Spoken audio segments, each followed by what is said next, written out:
जय भीम.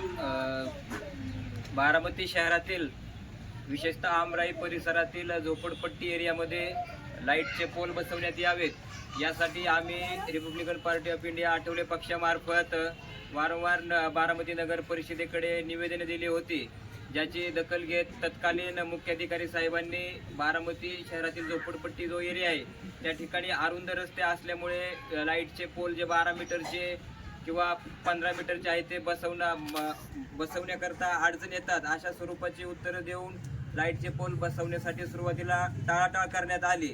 त्या विरोधात आम्ही बारामती नगर परिषदेच्या विरोधात वेळप्रसंगी आंदोलने केली, उपोषणे केली, ज्याची दखल घेत सध्याचे जे मुख्याधिकारी साहेब आहेत महेशजी रोकडे साहेब यांनी यावर पर्यायी मार्ग काढत आमच्याशी चर्चा करत झोपडपट्टी परिसरात ज्या ठिकाणी अरुंद रस्ते आहेत अशा ठिकाणी 12 मीटर आणि 15 मीटरचे पोल बसवण्याऐवजी 6 मीटरचे आणि 7 मीटरचे अशा स्वरूपाचे लाईटचे पोल बसवण्याचा एक मार्ग काढला, जो मार्ग आम्ही सर्वांनी मान्य करत अशा स्वरूपाचे लाईटचे पोल संपूर्ण झोपडपट्टी परिसरात बसवण्याचे काम चालू आहे. त्याचा सुरुवातीचा भाग म्हणून सुरुवातीचा एक पोल डिसेंबर महिन्यात बसवण्यात आला होता.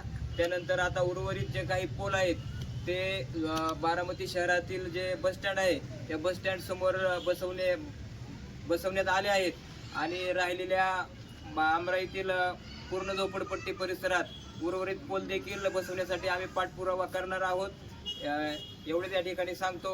आणि उर्वरित पोल बसवण्यासाठी देखील आम्ही अशाच स्वरूपाचा पाठपुरावा करू असा शब्द या ठिकाणी देतो.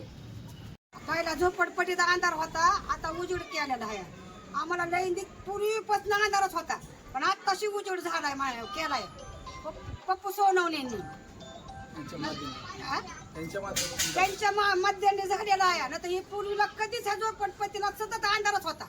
ह्या झोपडपट्टीला कुणी बघत बी नव्हतं आणि कधी लाईट बी नव्हती. झोपडपट्टीला आत्ताशी झोपडपट्टीला पप्पू सोनवणेंनीच लाईट आलेली आहे ह्या भागात झोपडपट्टीला, आणि त्याच्यामुळे आता उजेड व्हायला लागला. जय भीम. मी आशा कांबळे बोलते. आमच्या इथं भरपूर अंधार होता.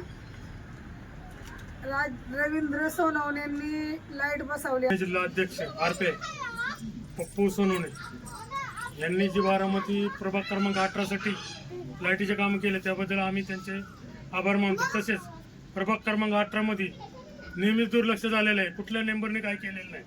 जी गोष्ट जी त्यांनी केलेली आहे ती बी चुकीचीच केलेली आहे.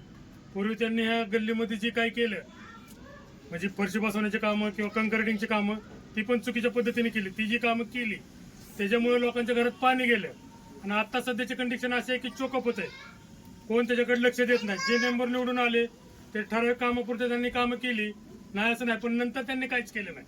त्यामुळे प्रभाग क्रमांक 18 मध्ये यावेळेस नगरसेवक म्हणून स्थानिक लोकांना देण्यात यावे आणि बाहेरच्या लोकांना आहेत म्हणून अजिबात इथं थारा दिला जाणार नाही.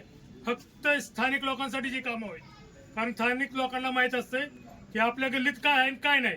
बाहेरचे लोक या गोष्टीचा अजिबात विचार करत नाही, फक्त पैसे वाटून येतात, पैसे खाणार पैसे खात्यात, पैसे नेणार पैसे नेतात. ज्यावेळेस गल्लीचं काही काम असेल त्यावेळेस फिरावं लागतंय, त्यावेळेस आपल्याच समाजातला माणूस स्थानिक माणूस ह्याला प्रभाग क्रमांक 18 मधून तिकीट देण्यात यावी. जय भीम. जय भीम. आताच आमचे मार्गदर्शक संतोष भाऊ यांनी जी पोटतिडकीने गोष्ट सांगितलेली आहे ही सत्य परिस्थिती आहे. याच्यात कोणत्याही स्वरूपाचं काही राजकीय विषय नाही, काय नाही. इथले जे आम्ही रहिवासी आहोत, मी स्वतः सुद्धा याच ठिकाणचा रहिवासी आहे. ज्या समस्या आम्ही बघतो त्याच समस्या संतोष भाऊनी पोटतिडकीने मांडलेल्या आहेत आणि संतोष भाऊला आम्ही पक्षामार्फत एक शब्द देतो की आम्ही झोपडपट्टी धारकांसाठी लढा देत आलेलोच आहोत.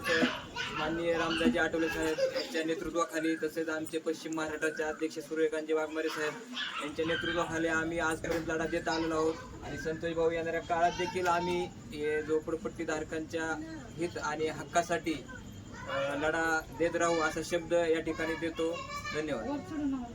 जय भीम. डॉक्टर बाबासाहेब आंबेडकरांचा विजय असो.